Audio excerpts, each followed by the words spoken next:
स्वागत है आपका हमारे यूट्यूब चैनल पे। और आज हम पढ़ने वाले हैं कक्षा 10 की हिंदी पद्य खंड से पाठ 4 भक्ति के दोहे। प्रस्तुत पाठ में हमें दो शीर्षक दिए गए हैं, भक्ति और नीति। तो आज हम भक्ति के दोहों को पढ़ेंगे और इसके बाद हम नीति के दोहों पे चलेंगे। तो कक्षा 10 की हिंदी काव्य खंड से पाठ 4 बिहारी लाल जी द्वारा रचित उनके प्रसिद्ध संग्रह बिहारी सतसई से लिए गए दोहे हैं। और आज इन दोहों को हम पढ़ने वाले हैं और इन दोहों का भावार्थ करने वाले हैं, इसका अर्थ जानने वाले हैं। बिहारी जी, जिनका जन्म 1595 में हुआ था, वसुआ गोविंदपुर, जो कि ग्वालियर में पड़ता है। आपके पिता का नाम केशव राय था। आपकी एकमात्र रचना बिहारी सतसई है, जहाँ से ये दोहे लिए गए हैं और ब्रज भाषा में का प्रयोग किया गया है। तो चलिए आज का हम दोहा पढ़ते हैं और इन दोहों का अर्थ जानते हैं। बिहारी जी आप रीतिकाल के जो है रीतिबद्ध कवियों में सबसे प्रमुख रहे हैं। आपकी रचना में जो है श्रृंगार रस की प्रधानता रही है। आपने श्रृंगार के अतिरिक्त वियोग रस भी देखने को मिलता है आपकी रचनाओं में। तो आज का हमारा शीर्षक है भक्ति और नीति के दोहे। तो भक्ति को दोहों को पढ़ते हैं और इनका अर्थ जानते हैं, लेकिन उससे पहले आप चैनल को सब्सक्राइब करना ना भूलें और बेल आइकन को ऑल पर सेट करना ना भूलें। वीडियो पसंद आता है तो लाइक करना ना भूलें और मित्रों में भी अधिक से अधिक साझा करना ना भूलें। तो चलिए दोहा नंबर 1। बिहारी लाल जी लिखते हैं, मेरी भव बाधा हरो राधा नागरी सोई, जातन की झाई परे श्याम हरित दुति होई। दोहा नंबर 1 बिहारी लाल जी कहते हैं, सबसे पहले आप संदर्भ किस प्रकार से लिखेंगे कि प्रस्तुत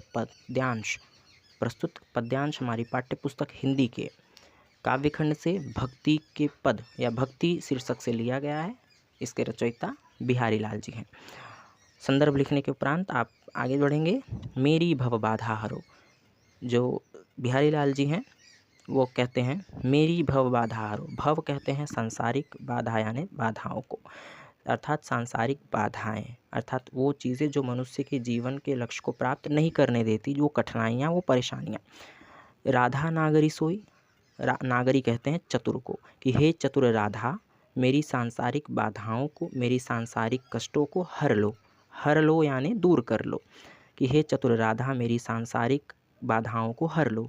जा तन की झाई परे, जा यानी जिसके, तन यानी शरीर की, झाई अर्थात प्रतिबिंब या झलक या परछाई, कि जिसके शरीर की परछाई मात्र पड़ने से श्याम हरित दुति होए। श्याम यानी श्री कृष्ण जी। श्याम कहा गया है श्री कृष्ण को क्योंकि श्री कृष्ण का रंग श्यामला था या काला था, हम कह सकते हैं। कि जातन की झाई पड़े, जिसकी परछाई पड़ने से, शरीर की परछाई पड़ने से श्री कृष्ण का जो रंग है हरित दूत, हरी क्रांति में बदल जाता था, हरी रंग में परिवर्तित हो जाता था। दूत यानी चमक में। कि और हरा रंग किसका प्रतीक है? प्रसन्नता का प्रतीक है हरा रंग। और राधा किस रंग की थी? गोरी। और गोले में जब सांवला रंग मिलता है तो हरे रंग में प्रतीत हो जाता है।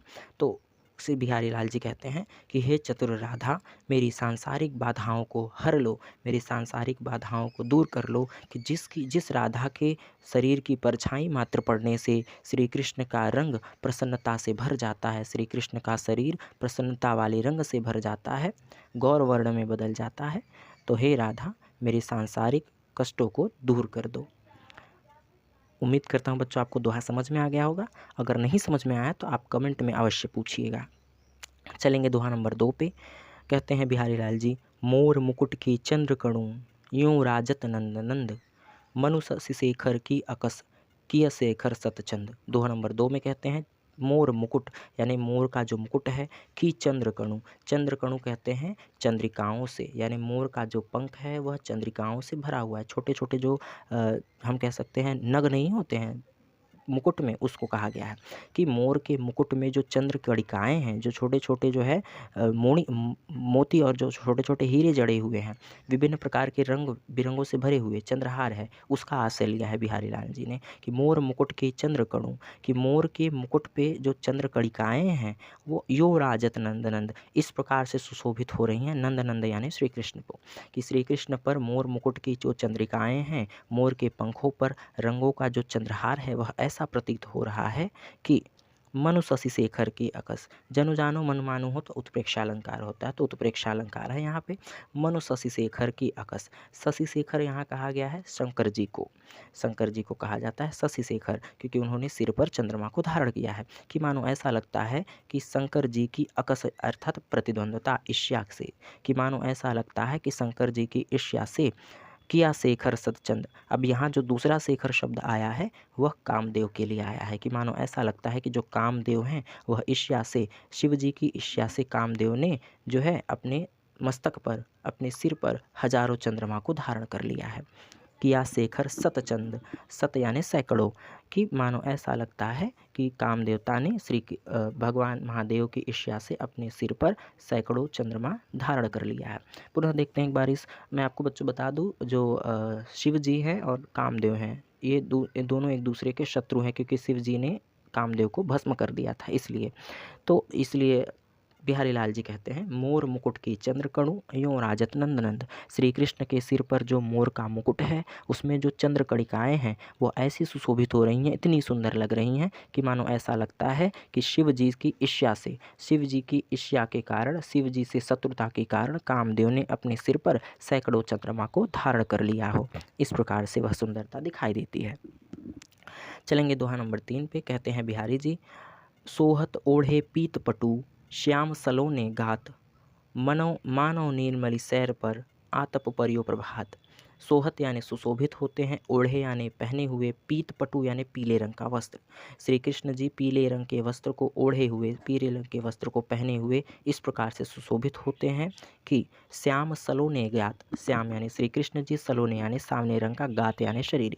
श्री कृष्ण के शरीर पर सांवले रंग का, जो श्री कृष्ण के शरीर पर जो सांवला रंग है उस पे पीले रंग का वस्त्र ऐसा शोभित होता है मानो नीलमणि शैल पर, नीलमणि कहते हैं नीलमणि पर्वत को, शैल यानी पहाड़ी पर, कि मालो नीलमणि शैल पर, कि मालो नीले पर्वत पर, नीली पहाड़ी पर आतप परियो प्रभात, आतप यानी कहते हैं धूप को, कि प्रभात यानी सुबह सुबह का, कि मानो प्रभात सुबह सुबह का जो धूप पड़ता है नीले पर्वत पर, पहाड़ पर, वैसे जैसी सुंदरता दिखाई देती है वैसे ही सुंदरता श्री कृष्ण के नीले शरीर पर पीले वस्त्र पहनने पर हो जाता है।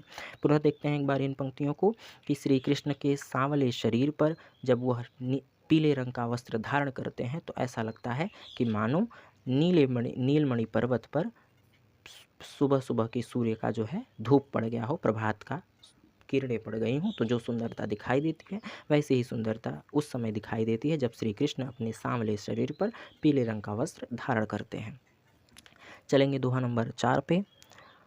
अधर धरत हरिके परत, ऊँट डीठ पट जोत, हरित बाँस की बाँसुरी, इंद्र धनुष रंग होत। अब देखिए इन पंक्तियों में जो है बिहारी लाल जी ने बताया है कि अधर धरत, अधर कहते हैं होठों को, अधर धरत हरिके परत श्री कृष्ण जब अधर पर अर्थात होठों पर रखते हैं, ओठ कहते हैं होठों को, डीठ कहते हैं जो है, डीठ कहा जाता है दृष्टि को कह सकते हैं, ठीक, और पट कहते हैं वस्त्र को, कि ओठों की और दृष्टि की और कपड़े की जो प्रकाश है, यानी होठों का रंग लाल रंग का है, होठों की जो का कलर है वह लाल है, दृष्टि यानी नीले रंग की उनकी जो आँखें हैं, तथा पट यानी कपड़ा पीले रंग का है। तो जब श्री कृष्ण अपने होठों पर बाँसुरी रखते हैं तो होठों का लाल रंग, नेत्रों का जो नीला रंग है वह, दृष्टि का जो नीला रंग है वो, और कपड़े का जो पीला रंग है, हरित बाँस की बाँसुरी, और हरे रंग की जो बाँसुरी है उसके साथ मिलकर इंद्रधनुष रंग होत, इंद्रधनुष के रंग के समान दिखाई देता है। अर्थात श्री कृष्ण जब अपने होठों पर बाँसुरी को रखते हैं तो उनके होठों की, उनके दृष्टि की, उनके आँखों की और उनके कपड़े की रंग, जो होठों के उनके कपड़ों का रंग जो है वह बाँसुरी की हरे रंग से मिल करके इंद्रधनुष के समान दिखाई देता है। पुनः समझते हैं इन पंक्तियों को। कहते हैं बिहारी लाल जी, अधर धरत हरिके परत, कि श्री कृष्ण के होठों पर रखते ही, ओठ डीठ पटजोत, उनके होठों का लाल रंग, उनके नेत्रों का नीला रंग और उनके वस्त्र का पीला रंग, यह तीनों रंग हरित बाँस की बाँसुरी, हरे रंग की बाँस के बाँसुरी से जब मिलती हैं, इंद्रधनुष रंग होत, तो ऐसा प्रतीत होता है कि मानो इंद्रधनुष दिखाई दे रहा हो, यानी इंद्रधनुष के समान रंग बिरंगा और सुंदर दिखाई देता है। चलेंगे दोहा नंबर 5 पे।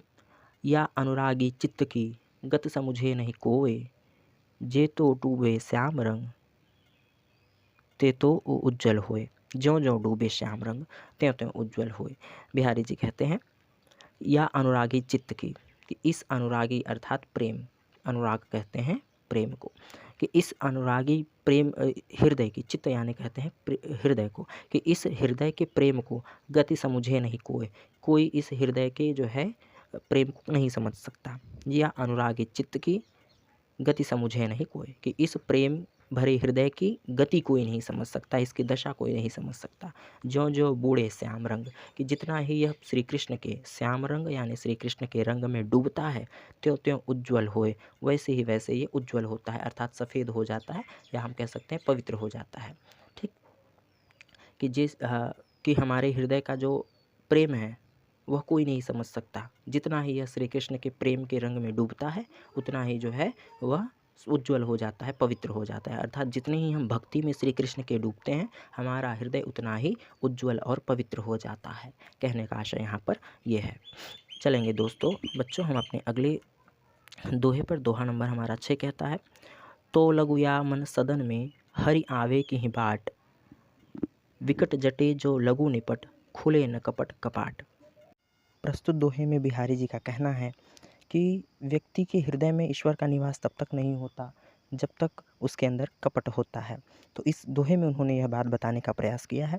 कहते हैं बिहारी जी कि विकट तौ लघु यामन सदन में, तौ लघु अर्थात जब तक लगा हुआ है, लघु यानी लगा हुआ है, या यानी इस, मन सदन यानी मन रूपी कमरे में, सदन कहते हैं कमरे को, कि जब तक हमारे मन रूपी कमरे में हरि आवे की ही बाट, ठीक है ना, हरि यानी श्री कृष्ण, आवे यानी आए, किही यानी किस, बाट यानी रास्ते में, कि तौ लघु यामन सदन में हरि आवे की ही बाट, कि इस मन रूपी कमरे में श्री कृष्ण भला किस रास्ते से आए, यानी हमारे मन रूपी सदन में, हमारे मन रूपी भवन में ईश्वर का निवास भला कैसे हो सकता है, भगवान किस प्रकार से आ सकते हैं।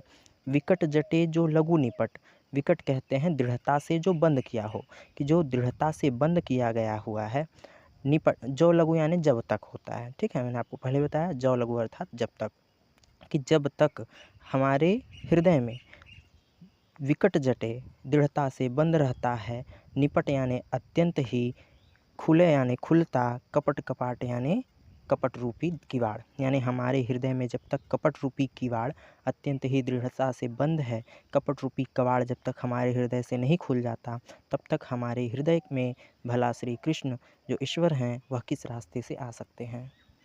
अगला दोहा बिहारी जी कहते हैं, जगत जनायो जिहि सकलू, सो हरि जान्यो नाही, ज्यों आँखिन सब देखिए, आँखिन देखी जाहि।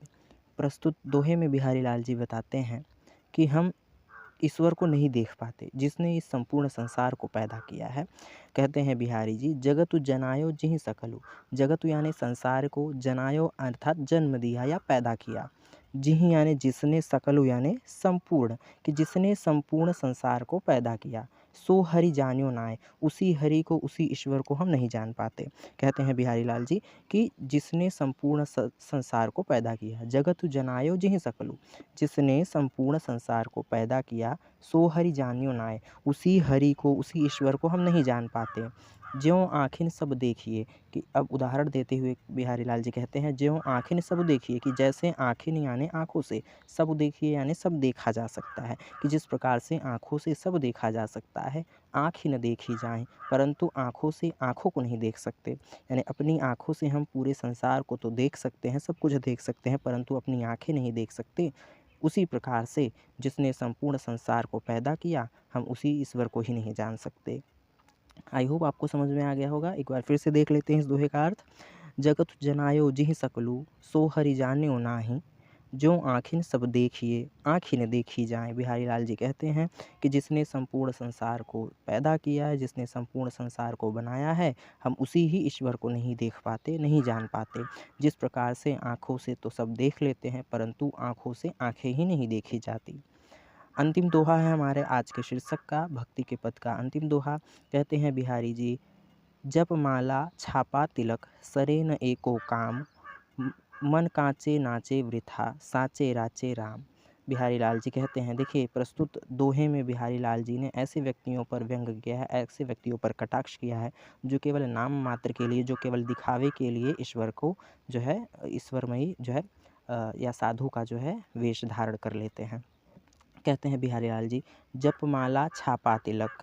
जप का अर्थ होता है जपने से, माला अर्थात माला, कि माला हम जिसे कंठी भी कहते हैं, कि माला जपने से, छापा तिलक, छाप लगाने से, तिलक लगाने से, कि माला जपने से, तिलक लगाने से और मस्तक पे छाप लगाने से, सरे न एको काम। सरे का अर्थ होता है सिद्ध होना, एको काम यानी एक भी काम, यानी एक भी काम सिद्ध नहीं होता, कि केवल तिलक लगाने से, माला जपने से, माला फिराने से और जप करने से एक भी काम सिद्ध नहीं होता। मन कांचे नाचे वृथा।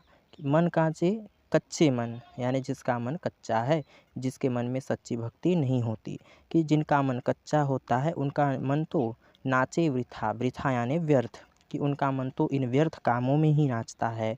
साचे राचे राम, और जिनका मन सच्चा होता है, साचे यानी सच्चा, राचे यानी रच जाता है, राम यानी राम में, जिनका मन सच्चा होता है उनका मन राम की भक्ति में लीन हो जाता है। पुनः देखते हैं इन पंक्तियों का अर्थ एक बार फिर से। जप माला छापा तिलक, सरे न एको काम, मन कांचे नाचे वृथा, साचे राचे राम। बिहारी लाल जी कहते हैं कि जप करने से, माला फिराने से, तिलक और छाप लगाने से एक भी कार्य सिद्ध नहीं होता। मन जिनका कच्चा होता है, जिनकी भक्ति सच्ची नहीं होती, उनका मन इन व्यर्थ चीज़ों में नाचता है, और जिनका मन सच्चा होता है वह राम की भक्ति में लीन हो जाते हैं। तो बच्चों, आज का हमारा ये शीर्षक भक्ति के दोहे ख़त्म हुए कक्षा 10 की हिंदी पाठ्य पुस्तक से, पाठ 4 भक्ति के दोहे, बिहारी लाल जी द्वारा रचित। इसी शीर्षक में हम इसी पाठ में दूसरा शीर्षक पढ़ेंगे, नीति के दोहे, उसको हम दूसरी वीडियो में पढ़ेंगे। आज के लिए बस इतना ही।